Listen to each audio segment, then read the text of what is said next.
আসসালামু আলাইকুম ওয়া রাহমাতুল্লাহি ওয়া বারাকাতুহু। আলহামদুলিল্লাহি ওয়াহদাহু ওয়াসসালাতু ওয়াসসালামু আলা মান লা নাবিয়্যা বা'দাহু। আম্মা বা'দ, ফাআউযু বিল্লাহি মিনাশ শাইতানির রাজীম। يا أيها الذين آمنوا كلوا من طيبات ما رزقناكم. عن أبي هريرة رضي الله تعالى عنه قال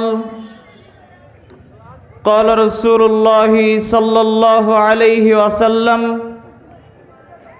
يأتي على الناس زمان لا يبالي المرء ما أخذ منه أمن الحلال أم من الحرام. رواه البخاري.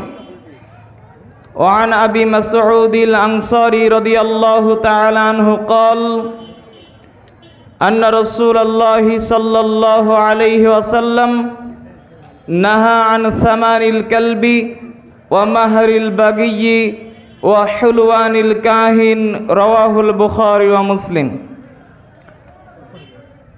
সম্মানিত উপস্থিতি, প্রশংসা আল্লাহ তাআলার। আলহামদুলিল্লাহ। শান্তি ও রহমতের ধারা বর্ষিত হোক সর্বকালের সর্বশ্রেষ্ঠ মহামানবের উপর। সকলে বলি সাল্লাল্লাহু আলাইহি ওয়াসাল্লাম। আজ এই দিনই বৈঠকে সংক্ষিপ্ত সময়ে আমার আলোচনার বিষয় হালাল হারাম। হালাল হারাম সম্পর্কে আলোচনা করতে গিয়ে আজকের জন্য থাকবে সুদ, ঘুষ, জুয়া, ছবি মূর্তি। সময় সাপেক্ষে হালাল হারাম সম্পর্কে আমরা কিছু মূলনীতি জানার চেষ্টা করব। ওয়ামা তৌফিকি ইল্লা বিল্লাহ। হালাল শব্দের শাব্দিক অর্থ বৈধ, সিদ্ধ। শরীয়তের পরিভাষায় ইসলাম যে কাজ করতে বা যে বস্তু খেতে আদেশ করেছে বা নিষেধ করে নাই, এমন প্রত্যেক কাজ, কর্ম, জিনিসই হালাল। হারাম শব্দের শাব্দিক অর্থ নিষিদ্ধ, অবৈধ। শরীয়তের পরিভাষায় ইসলাম যে কাজ করতে নিষেধ করেছে অথবা যে কাজের ব্যাপারে পরকাল বা দুনিয়াতে শাস্তি নির্ধারিত অথবা সমাজের নিকটে তা দণ্ডনীয় অপরাধ, এমন প্রত্যেক কাজ, কর্ম, জিনিসকে হারাম বলা হয়। হালাল এবং হারাম। হালাল উপার্জন করা এবং হারাম থেকে বিরত থাকা এত জরুরি যে আল্লাহ সুবহানাহু ওয়া তাআলা পৃথিবীর প্রত্যেকটা ব্যক্তিকে হালাল উপার্জন করতে বলছেন। আল্লাহ তাআলা কুরআনুল কারীমে বলেননি একজন অমুসলিমকে সালাত আদায় করতে। যারা অমুসলিম, ইসলাম গ্রহণ করেনি, তাদের উপরে কি সালাত আদায় করা ফরজ? কথা বলেন, ফরজ নয়। যারা ইসলাম গ্রহণ করেনি তাদের উপরে কি যাকাত প্রদান করা ফরজ? ফরজ নয়। কিন্তু আল্লাহ তাআলা কুরআনুল কারীমে মুসলিমদের যেমনভাবে হালাল উপার্জনের কথা বলেছেন, অনুরূপভাবে অমুসলিমদেরকে বলেছেন। আবার বিশেষ করে নবীদেরকে হালাল উপার্জন করার কথা বলেছেন। হালাল উপার্জন করার আদেশ করতে গিয়ে আল্লাহ তাআলা বলেন, ইয়া আইয়ুহাল্লাযীনা আমানু, হে ঈমানদারগণ, কুলু মিন তাইয়্যিবাতি মা রাযাকনাকুম, তোমাদেরকে আমি যা হালাল, তোমাদেরকে আমি যা রুজি দিয়েছি তা থেকে তোমরা হালাল ভক্ষণ করো। মানুষদেরকে পরীক্ষা করার জন্য আল্লাহ তাআলা হালাল এবং হারাম উভয় পৃথিবীতে দিয়েছেন এবং আদেশ করছেন তোমাদেরকে আমি যা হালাল রুজি দিয়েছি তা থেকে ভক্ষণ করো, হারাম ভক্ষণ করা যাবে না। আমাদের জানা বিষয়, পৃথিবীতে যত ইবাদত রয়েছে প্রত্যেকটা ইবাদত নির্ভর করে সলাতের ওপরে। যদি কোনো ব্যক্তির সলাত কবুল হয় তার সমস্ত ইবাদত কবুল হবে। যদি কোনো ব্যক্তির সলাৎ কবুল না হয়, কোনো ইবাদত কবুল হবে না। তাহলে পৃথিবীতে যত ইবাদত রয়েছে প্রত্যেকটা ইবাদত কার উপরে নির্ভরশীল? সলাতের উপরে নির্ভরশীল। আবার সলাতও আল্লাহ তাআলা গ্রহণ করবেন না যদি আমার আপনার রুজি হালাল না হয়। তাহলে পৃথিবীর সমস্ত ইবাদত এবার কার উপরে আসলো? হালাল রুজির উপরে আসলো। যদি কোনো ব্যক্তির রুজি হালাল না হয়, হারাম হয়, তাহলে ওই ব্যক্তি যতই ইবাদত করুক, তার ইবাদত, তার দোয়া, তার হজ জাকাত, তার কোনো কিছুই আল্লাহ তাআলার দরবারে কবুল হবে না। আমরা সরাসরি মুসলিমের হাদিস থেকে জেনে নিই। আবু হুরায়রা রাদিয়াল্লাহু তাআলা আনহু বলেন, রাসূল সাল্লাল্লাহু আলাইহি ওয়াসাল্লাম বলেছেন, ইন্নাল্লাহা তাইয়্যিব, আল্লাহ হচ্ছেন পবিত্র, লা ইয়াকবালু ইল্লা তাইয়্যিবা, তিনি পবিত্র ছাড়া গ্রহণ করেন না। এরপরে আল্লাহ সুবহানাহু তাআলা সুম্মা যাকারার রাজুলু, রাসূল সাল্লাল্লাহু আলাইহি ওয়াসাল্লাম একজন ব্যক্তির কথা বললেন, ইউতিলু সাফারা, যেই ব্যক্তি সফরে রয়েছে, দূরে রয়েছে, আশআসা আকবার ইয়ামুদ্দু ইয়াদাইহি ইলাস সামা, তার শরীরে ধুলাবালি, চুলগুলো এলোমেলো, এমত অবস্থায় ওই ব্যক্তি আকাশের দিকে দুই হাত উঠিয়ে বলছে, ইয়া রব, হে প্রভু, ইয়া রব, হে প্রভু, ওয়া মাতামুহু হারামুন, তার খাদ্য আছে হারাম, ওয়া মাশরাবুহু হারামুন, তার পানি আছে হারাম, ওয়া মালবাসুহু হারামুন, তার পোশাক আছে হারাম, ওয়া গুযিয়া বিল হারামি, তার জীবিকা নির্বাহ হারাম, আন্না ইউস্তাজাবু লাহু, তার দোয়া কি করে কবুল হতে পারে? আমরা যদি হাদিসের দিকে লক্ষ্য করি, রাসূল সাল্লাল্লাহু আলাইহি ওয়াসাল্লাম হাদিসে কোনো সাধারণ ব্যক্তির কথা উল্লেখ করেননি। আপনারা কি আমার কথা বুঝতে পারছেন? রাসূল সাল্লাল্লাহু আলাইহি ওয়াসাল্লাম হাদিসে যে ব্যক্তির কথা উল্লেখ করেছেন সেটা কি কোনো সাধারণ ব্যক্তি? সাধারণ ব্যক্তি নয়, সেই ব্যক্তি সফরে রয়েছে। রাসূল সাল্লাল্লাহু আলাইহি ওয়াসাল্লাম বলেন, সালাসাতু দাওয়াতু মুস্তাজাবা, তিন শ্রেণীর ব্যক্তির দোয়া আল্লাহ তাআলার নিকটে কবুল হয়ে যায়। তিন শ্রেণীর ব্যক্তির দোয়ার মাঝে আর আল্লাহ তাআলার মাঝে কোনো পর্দা থাকে না। যখনই এই ব্যক্তির আল্লাহ তাআলার নিকটে দোয়া করে, আল্লাহ তাআলা তাদের দোয়া কবুল করে নেয়। আর ওই ব্যক্তির কথা রাসূল সাল্লাল্লাহু আলাইহি ওয়াসাল্লাম বলছেন, আল্লাহ তাআলার নিকটে দোয়া কবুলের যেই শর্তগুলি রয়েছে তার মধ্যে একটি শর্ত হাত তুলে দোয়া করা। আর যেই ব্যক্তির কথা আমি উল্লেখ করলাম, সেই ব্যক্তি কি তুলে আল্লাহর কাছে দোয়া করছে? হাত তুলে দোয়া করছে। এরপরে ওই ব্যক্তি সফরে রয়েছে, হাত তুলে আল্লাহ তাআলার নিকটে দোয়া করছে। এরপরে রাসূল সাল্লাল্লাহু আলাইহি ওয়াসাল্লাম বলছেন, ওয়া মাতামুহু হারামুন, তার খাদ্য আছে হারাম, তার পানি আছে হারাম, তার পোশাক আছে হারাম, তার জীবিকা নির্বাহ হারাম, তার দোয়া কি করে আল্লাহ তাআলার দরবারে কবুল হতে পারে? ওই ব্যক্তি সফরে রয়েছে মানে দোয়া করলে দোয়া কবুল হয়ে যাবে, হাত তুলে দোয়া করছে মানে দোয়া করলে আল্লাহ তাআলা দোয়া কবুল করবে। কিন্তু আল্লাহ তাআলা ওই ব্যক্তির দোয়া কবুল করবে না, কেননা ওই ব্যক্তি হারামের মধ্যে রয়েছে। অনুরূপভাবে আমি আপনি যতই সালাত আদায় করি, যাকাত প্রদান করি, হজ করি, জালসা মাহফিলে 1 কোটি টাকা দান করি, 500টা মসজিদ বানিয়ে দিই, 50 বার হজ করি না কেন, আমি আপনি যতই ইবাদত করি, আল্লাহ তাআলার দরবারে কোনো ইবাদত আর কবুল হবে না যদি আমার আপনার রুজি হালাল না হয়, আমার আপনার রুজি যদি বৈধ না হয়। এটি হলো হালাল রুজির গুরুত্ব।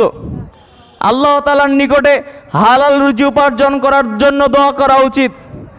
তবে একটি কথা মনে রাখতে হবে, দিন যত যাবে মানুষের অবস্থা তত খারাপ হবে, দিন যত যাবে মানুষ তত বেশি হারামের দিকে ঝুঁকে পড়বে। বুখারীতে হাদিস এসেছে, আবু হুরায়রা রাদিয়াল্লাহু তাআলা আনহু বলেন, রাসূল সাল্লাল্লাহু আলাইহি ওয়াসাল্লাম বলেছেন, ইয়াতি আলান নাসি জামানুন, অচিরেই মানুষের নিকটে এমন যুগ চলে আসবে, লাইবালিল মারউ মা আখাযা মিনহু আমিনাল হালালি আমিনাল হারাম, মানুষ তখন অর্থ উপার্জন করবে, শুধুমাত্র অর্থ উপার্জন করবে, কিন্তু মানুষ বিবেচনা করবে না আসলে আমি যা উপার্জন করলাম আসলে তা বৈধ উপার্জন করলাম নাকি অবৈধ পন্থায় উপার্জন করলাম। আমরা যদি এই হাদিসের বাস্তব রূপ দেখতে চাই তাহলে আমাদের সমাজের দিকে লক্ষ্য করুন। আজকে আমাদের সমাজের মানুষেরা শুধু অর্থ সম্পদ উপার্জন করছে। আমার প্রতিবেশী ভাই 5 তালা দিয়েছে, আমাকেও কিভাবে 5 তালা দিতে হবে, ব্যাংক ব্যালেন্স করতে হবে, ঢাকা শহরে বাড়ি করতে হবে, রাজশাহীতে বাড়ি করতে হবে, অধিক জমি জমা কিনতে হবে। এইভাবে আজকে আমাদের সমাজে শুধু টাকা পয়সা করার প্রতিযোগিতা চলে যাচ্ছে, কিন্তু কোনো মানুষ একবার বিবেচনা করে না যে সে যে অবৈধ পন্থায় উপার্জন করছে নাকি বৈধ পন্থায় উপার্জন করছে, সুদ খাটাচ্ছে, হারাম খাচ্ছে নাকি বৈধ পন্থায় উপার্জন করছে। এই কথাই রাসূল সাল্লাল্লাহু আলাইহি ওয়াসাল্লাম বলছেন, অচিরেই মানুষের নিকটে এমন যুগ উপস্থিত হবে যেই সময় মানুষ অর্থ সম্পদ উপার্জন করবে, কিন্তু মানুষ বিবেচনা করবে না সে হালাল উপার্জন করলো না হারাম উপার্জন করলো। হালাল হারামের একটি ভয়াবহতা দেখেই সামনের দিকে আগায়। রাসূল সাল্লাল্লাহু আলাইহি সাল্লাম বলেন, লা ইয়াদখুলুল জান্নাতা জাসাদুন গুদিয়া বিল হারাম। হারাম দ্বারা যেই শরীর বড় হয় সেই শরীর জান্নাতে প্রবেশ করবে না। রাসূল সাল্লাল্লাহু আলাইহি সাল্লাম বলেছেন, লা ইয়াদখুলুল জান্নাতা লাহমুন নাবাতা মিনাশ শুহি। যেই শরীর, যেই গোশত হারাম দ্বারা ধীরে ধীরে বড় হয়। আপনার সন্তানকে আপনি ছোট থেকে সুদের টাকা খাওয়ান, আপনার সন্তানকে আপনি ছোট থেকে হারামের টাকা খাওয়ান, অবৈধ সম্পর্কের টাকা খাওয়ান, এই সন্তানকে আপনি ছোট থেকেই বড় করছেন হারামের টাকা দিয়ে। রাসূল সাল্লাল্লাহু আলাইহি ওয়াসাল্লাম বলেন, যেই দেহ হারাম দ্বারা বড় হয় সেই দেহ জান্নাতে প্রবেশ করবে না। ওয়া কুল্লু লাহমিন নাবাতা মিনাশ শুহি কানাতিন নারু আউলা বি। আর যেই দেহ হারাম দ্বারা বড় হয়ে ওঠে, যেই দেহ হারাম খেতে খেতে বড় হয়, তার জন্য জাহান্নামই সমীচীন। এই হাদিস আমাদের পরিবর্তনের জন্য যথেষ্ট। আল্লাহ হেদায়েত দান করুক, আল্লাহুম্মা আমিন। এবার সংক্ষেপে আলোচনা করি সুদ বিষয়ে। আমাদের কাছে সুদ পরিচিত। আমি আপনাকে বললাম, তোমাকে 100 টাকা দিচ্ছি, 1 বছর পরে 110 টাকা দিবে, এটাই সুদ।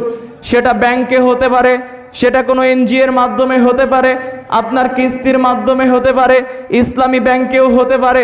যে কোনো জায়গাতে যদি সুদ হয় সেই সুদ হারাম। শুধু সুদ হারাম নয়, আল্লাহ তাআলা সুদের পাপের ভয়াবহতা দেখাতে গিয়ে সূরাতুল বাকারার মধ্যে বলছেন, আল্লাযীনা ইয়াকুলুনার রিবা, যেই ব্যক্তি সুদ খায়, লা ইয়াকুমুনা ইল্লা কামা ইয়াকুমুল্লাযী ইয়াতাখাব্বাতুহুশ শাইতানু মিনাল মাস। বিচারের মাঠে ওই সুদখোর এমন ভাবে উঠবে যেন মনে হবে তাকে কোনো শয়তান বা কোনো জিন স্পর্শ করেছে। কোনো ব্যক্তিকে যদি জিন স্পর্শ করে বা শয়তান স্পর্শ করে, যেমন ভাবে ওই ব্যক্তির অবস্থা খারাপ হয়ে যায়, অনুরূপভাবে যেই ব্যক্তি দুনিয়াতে সুদ খাবে ওই ব্যক্তি বিচারের মাঠে জিনে ধরা ব্যক্তির মতো হয়ে উঠবে। কেন? কেননা ওই ব্যক্তি দুনিয়াতে বলতো, ইন্নামাল বাইউ মিসলুর রিবা, নিশ্চয়ই ব্যবসা হলো সুদের মতো, সুদ ব্যবসার মতো।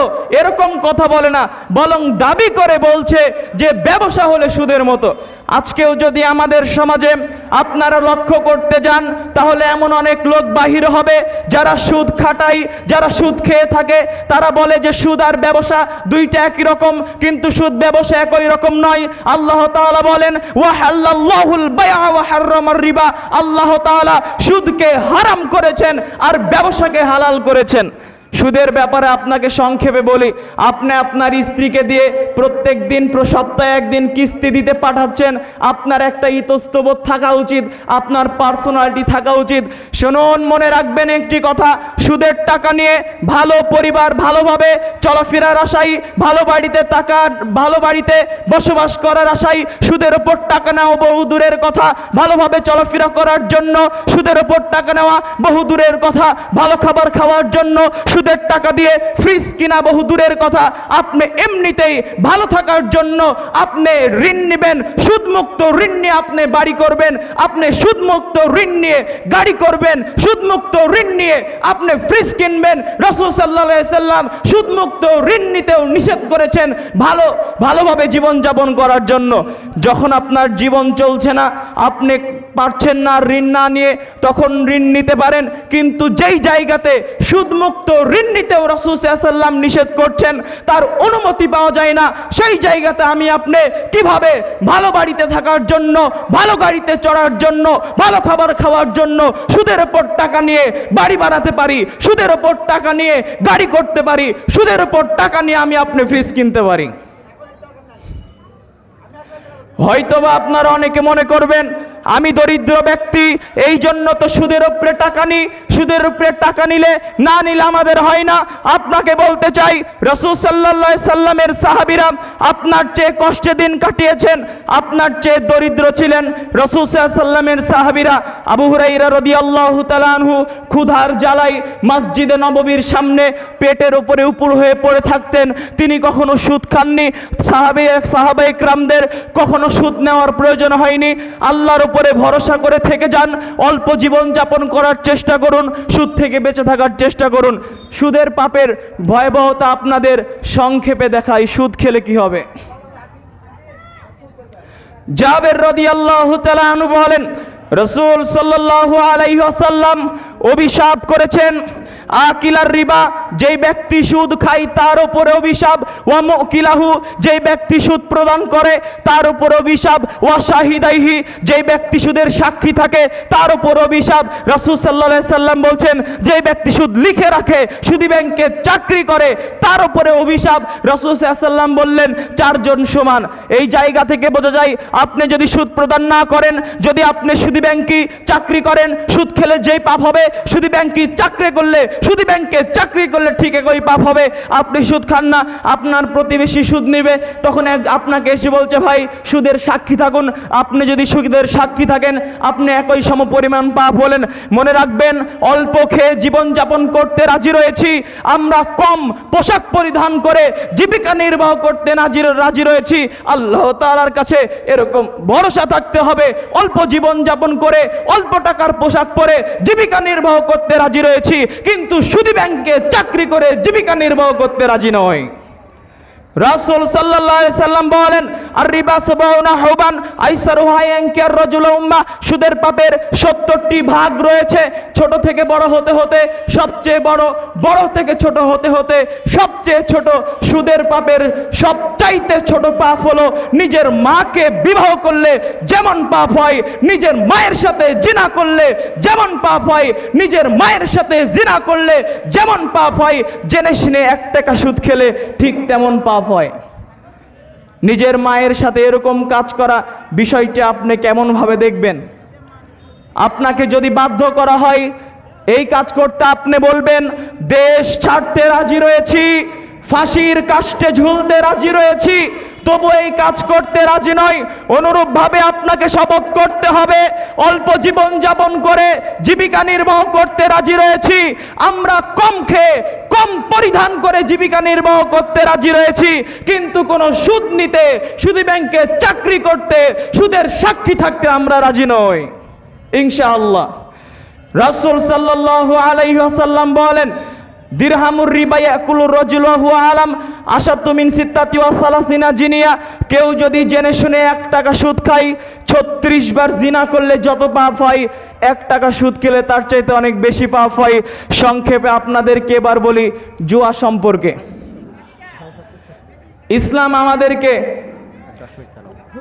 ইসলাম আমাদেরকে খেলার অনুমতি দিয়েছে। আমরা শরীর চর্চার জন্য খেলতে পারি। তা আমরা যে খেলা খেলি, খেলা 2 প্রকার হতে পারে। সকলে বলেন কয় প্রকার হতে পারে? সকলে বলেন।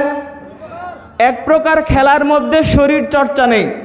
যেমন কোনো ব্যক্তি খেলবে লুডো, দাবা, পাশা, ছক্কা, ক্যারাম, পাবজি, ফ্রি ফায়ার, এই জাতীয় আরও যত খেলা রয়েছে, এই সকল খেলাতে কোনো শরীর চর্চা নেই। যেমন আপনি এখনই ক্যারাম খেলছেন, আপনাকে দেখা যাচ্ছে দোকানের মধ্যে আপনি ক্যারাম খেলছেন, বক্তব্য শুনছেন, এরপরেও ক্যারাম খেলছেন। আপনি মনে রাখুন, আপনি যেই খেলা খেলছেন সেই খেলা হারাম।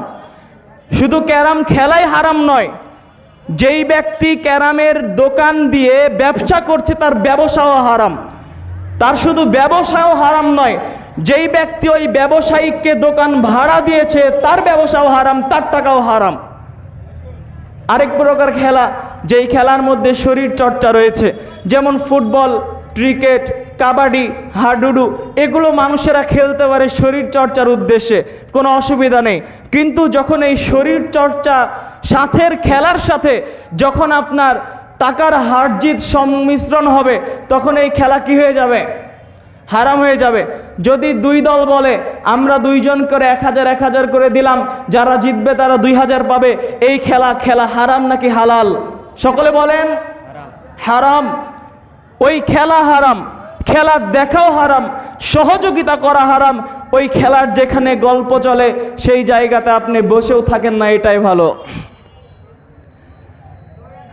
তো জুয়া কোনো নির্দিষ্ট খেলাকে বলা হয় না। যেই খেলার মধ্যে টাকার হার জিত রয়েছে সেটিই জুয়া, যেই খেলাতে টাকার হার জিত রয়েছে সেটিই জুয়া। ক্যান্সার যেমনভাবে গোপন থেকে মানুষের শরীরকে শেষ করে দেয়, অনুরূপভাবে ক্যাসিনো আমাদের সমাজকে, আমাদের সমাজের মধ্যে গোপন থেকে আমাদের সমাজকে শেষ করে দিচ্ছে। এই জুয়া হারাম হওয়ার পিছনে যেমন রয়েছে সামাজিক কারণ, তেমন রয়েছে মানসিক কারণ। আল্লাহ তাআলা অর্থ উপার্জনের যেগুলো পথ পন্থা উল্লেখ করেছেন, জুয়া তার অন্তর্ভুক্ত নয়। এই জুয়ার মাধ্যমে মানুষের সম্পদ অবৈধভাবে গ্রহণ করা হয়। এই জুয়া পরস্পরের মাঝে হিংসা বিদ্বেষের আগুন জ্বালিয়ে দেয়। এই জুয়া মানুষকে শারীরিকভাবে ক্ষতি করে, মানুষের পরিবার ধ্বংস হয়ে যায়। আল্লাহ তাআলা জুয়াকে শুধু হারামই বলেননি, বরং জুয়াকে শয়তানের অপবিত্র কাজ বলেছেন। আল্লাহ তাআলা বলেন, ইন্নামাল খামরু ওয়াল মাইসির ওয়াল আনসাবু ওয়াল আজলাম রিজসুম মিন আমালিশ শাইতান। নিশ্চয়ই মদ, জুয়া, ভাগ্য নির্ধারক স্বরসমূহ, প্রতিমা, এগুলো শয়তানের অপবিত্র কাজ। অত্র আয়াতে আল্লাহ তাআলা জুয়াকে শয়তানের অপবিত্র কাজ বলেছেন। আল্লাহ তাআলা জুয়া ক্যাসিনোর ব্যাপারে বলেন, ইয়াসআলুনাকা আনিল খামরি ওয়াল মাইসির। তারা আপনাকে জুয়া ক্যাসিনো সম্পর্কে জিজ্ঞাসা করে, আপনি বলুন ইসমুং ফিহি ইসমুং কাবীর, তাতে বড় গুনাহ রয়েছে। ফিহিমা ইসমুং কাবীর, এই ক্যাসিনোর মধ্যে বড় ভয়াবহ গুনাহ রয়েছে। আপনাদেরকে আমি সংক্ষেপে দেখাই ক্যাসিনোর মধ্যে কি কি গুনাহ থাকতে পারে। আপনারা অবগত আছেন পৃথিবীতে দুইটা পাপ রয়েছে, মানুষ না করেই পাপী। যেমনভাবে কোনো মহিলা যদি সাজসজ্জা গ্রহণ করে রাস্তা পুরুষের সামনে দিয়ে হেঁটে যায়, রাসূল সাল্লাল্লাহু আলাইহি ওয়াসাল্লাম বলছেন সে হলো ব্যভিচারিণী, সে হলো ব্যভিচারিণী। যেমন আপনার মেয়ের দিকে লক্ষ্য করুন, আজকে জালসার দিন আপনার মেয়ে সুন্দর করে সেজে কসমেটিক্সের দোকানে এসেছে।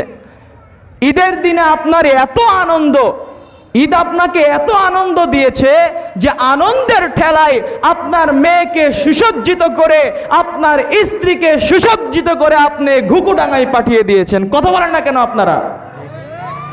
এইভাবে আজকে সমাজের মানুষেরা নিজ মেয়েকে উলঙ্গ করে নিজ স্ত্রীকে জাতির সামনে পেশ করছে। ইউটিউবে নিজ স্ত্রীকে দেখাই, স্বামীকে নিজ মেয়েকে দেখাই, একবারও নিজের মধ্যে আত্মমর্যাদার খেয়াল হয় না। আমার স্ত্রীকে যদি আমি এইভাবে পেশ করি, আমার স্ত্রীকে গ্রামবাসী দেখে, দেশবাসী দেখে তারা আনন্দ নেয়। এটা আপনার মধ্যে একটু ইতি কাজ করা দরকার, একটু খারাপ লাগা কাজ করা দরকার।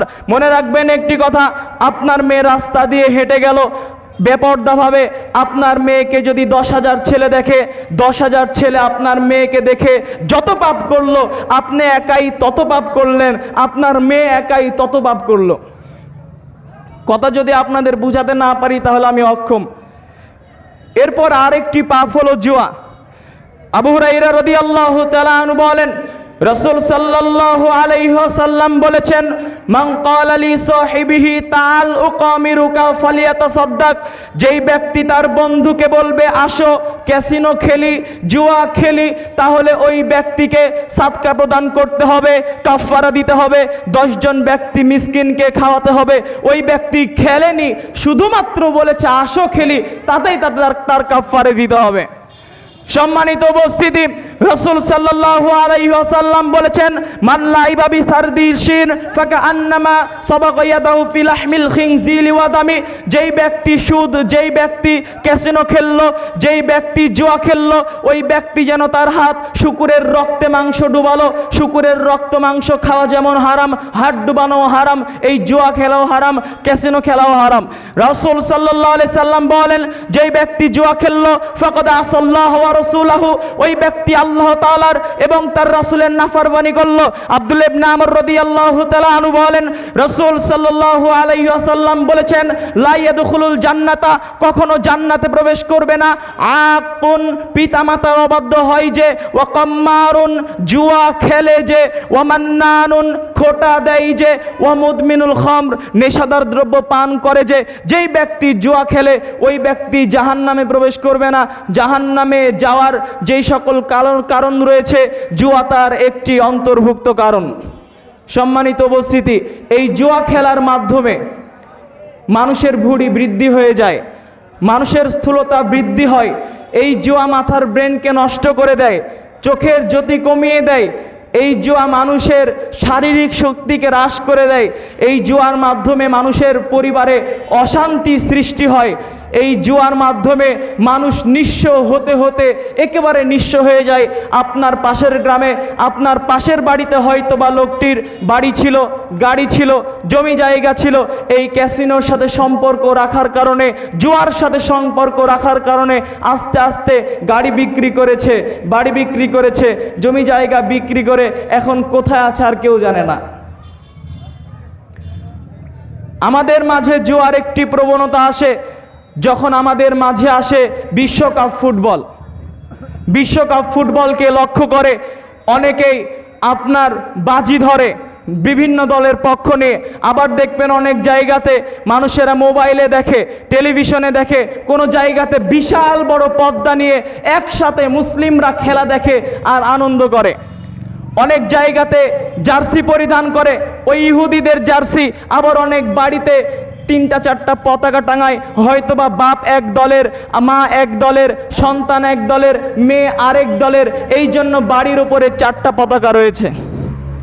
যুবক, আপনি যে তাদের পোশাক পরিধান করছেন, আপনি যে বাড়ির ওপরে আপনার পতাকা টাঙাচ্ছেন, আপনি কি জানেন তারা কারা? আপনি কি জানেন তারা কে? তারা হলো ইহুদি, তারা খ্রিস্টান, তারা ওরা যারা উহুদের ময়দানে রাসূল সাল্লাল্লাহু আলাইহি সাল্লামের দান মুবারক শহীদ করেছে। তারা ওরাই যারা রাসূল সাল্লাল্লাহু আলাইহি সাল্লামকে তায়েফের ময়দানে পাথর দিয়ে মেরে রক্তাক্ত করেছে। আপনি মুসলিম যুবক হয়ে, মুসলমান ঘরের সন্তান হয়ে কি করে তাদের সাপোর্ট করে আপনি তাদের জার্সি পরিধান করতে পারেন? তাদের পতাকা কি করে আপনি আপনার বাড়ির ওপরে টাঙাতে পারেন? যেই সকল ব্যক্তির শরীরে রক্ত রয়েছে, যেই সকল যুবকের শরীরে মুসলমানের রক্ত রয়েছে, তারা কখনো কোনো ইহুদিদের পক্ষ নিয়ে তাদের জার্সি পরিধান করতে পারে না। কোনো ইহুদিদের পক্ষ নিয়ে তাদের পতাকা তাদের বাড়ির ওপরে টাঙাতে পারে না। আবার অনেকে যখন কেউ গোল দেয় তখন গোল বলে চিৎকার করে। আপনার মুসলিমরা বিজয় হয়েছে সেই জন্য আপনি চিৎকার করলেন। ফিলিস্তিনের সেই ভাইরা খেতে পেয়েছে সেই জন্য কি আপনি চিৎকার করলেন? আপনি কেন চিৎকার করছেন? আজ যখন মুসলিমদের খারাপ অবস্থা, আজ যখন ফিলিস্তিনের ভাইরা ভাত না পেয়ে, পানি না পেয়ে, ঘাস খেয়ে ইফতার করছে, ঘাস দিয়ে সিয়াম পালন করছে, সেই সময় আপনি কি করে কোনো ইহুদিদের পক্ষ নিয়ে আপনি গোল বলে চিৎকার করতে পারেন? আপনার চিৎকার করা ঠিক নয়। যখন আল্লাহর রাসূলকে নিয়ে কটূক্তি করা হয়, ইসলামকে গালি দেওয়া হয়, যখন মুসলমানদেরকে নিয়ে কটূক্তি করা হয়, আলেমদেরকে নিয়ে কটূক্তি করা হয়, তখন আপনার চিৎকার কোথায় যায়? মনে রাখবেন, এই ফুটবল খেলা, যত ধরনের গেমস রয়েছে, জুয়া রয়েছে, এগুলির মাধ্যমে মানুষের ঈমান কমে যায়। আর আপনি মনে রাখবেন, এই সকল জুয়া আর যত ধরনের আপনার যে গেমস রয়েছে, এগুলো বুদ্ধিবৃত্তিক যুদ্ধেরই একটি অংশ। ইহুদিরা চাই না আপনার ঈমান জোর করে কমিয়ে দিতে। ইহুদিরা চাই না আপনাকে জোর করে সালাত থেকে বাধা প্রদান করতে। ইহুদিরা চাই না আপনাকে জোর করে আপনার প্রতিপালকের সাথে কুফরি করাতে।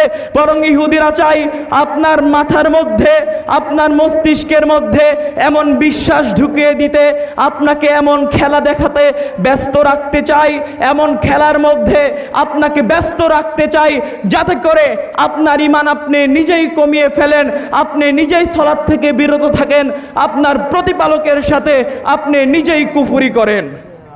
এই জন্য বেঁচে থাকতে হবে। আপনাদের বলছিলাম জুয়া সম্পর্কে।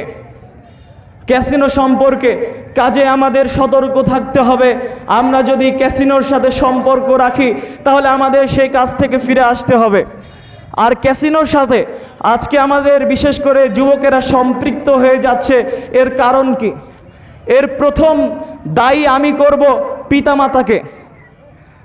একজন যুবক যে ক্যাসিনোর সাথে সম্পর্ক তৈরি করছে এর প্রধান কারণ তার পিতামাতা। তার পিতামাতার দায়িত্বহীনার কারণে তার পিতা তার দায়িত্ব সঠিকভাবে পালন করেনি, এই জন্য তার সন্তান আজকে ইয়াবার সাথে জড়িত, গাঁজার সাথে জড়িত, বিভিন্ন ক্যাসিনোর সাথে জড়িত।